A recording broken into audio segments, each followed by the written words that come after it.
వంకాయలు బరువుకండి కిందకి దిగిపోతున్నాయి, కొమ్మలు దిగిపోతున్నాయి. దానికి ఇవాళ మోక్షం ఇద్దాం. ఇది గొప్ప టేస్ట్గా ఉంటుందండి కాయ మాత్రం. ఏదైనా ఉన్నాయి ఇంకా ఈ మొక్క మాత్రం ఎక్కడైనా మిస్ అయిపోతుందేమో, ఏమైనా పాడైపోద్దేమో అలా చూసుకుంటానండి.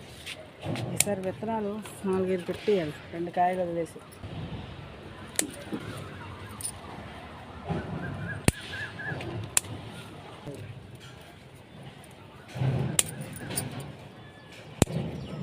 కిందకి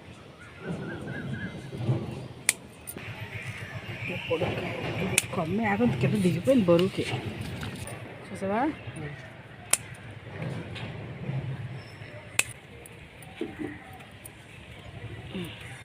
ఇదిగోండి చామంతులు కూడా మనకు వచ్చేస్తున్నాయి. మొగ్గలు అప్పుడే పువ్వులు చూసారా వచ్చేస్తున్నాయి. నేను మొన్న మొగ్గలు అనుకున్నప్పుడే ఫోటో తీద్దాం, వీడియో తీద్దాం అనుకున్నానండి, అవ్వలేదు. ఇదిగోండి చామంతులు కూడా వచ్చేస్తున్నాయి. ఇంకా చూడ ఇలాగ వంకాయ, ఇదిగోండి వంకాయ.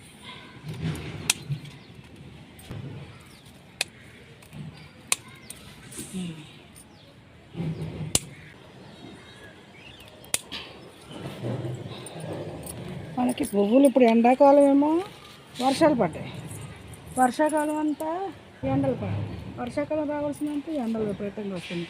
చూడండి ఇప్పుడు టైం ఎంత అయింది అనుకుంటున్నారు? సాయంత్రం 6 అయిందండి. చూడు వెళ్తురు చూపించి ఒకసారి. ఆ వెళ్తురు చూసారండి ఎలాగుందో, ఫుల్గా ఏదో 4 అలాగ అయినట్టు వెళ్తురుగా ఉంది. ఏదో బుట్ట నిండిపోయింది. ఇదిగోండి ఆ బుట్ట నిండిపోయింది. నేను వంకాయలు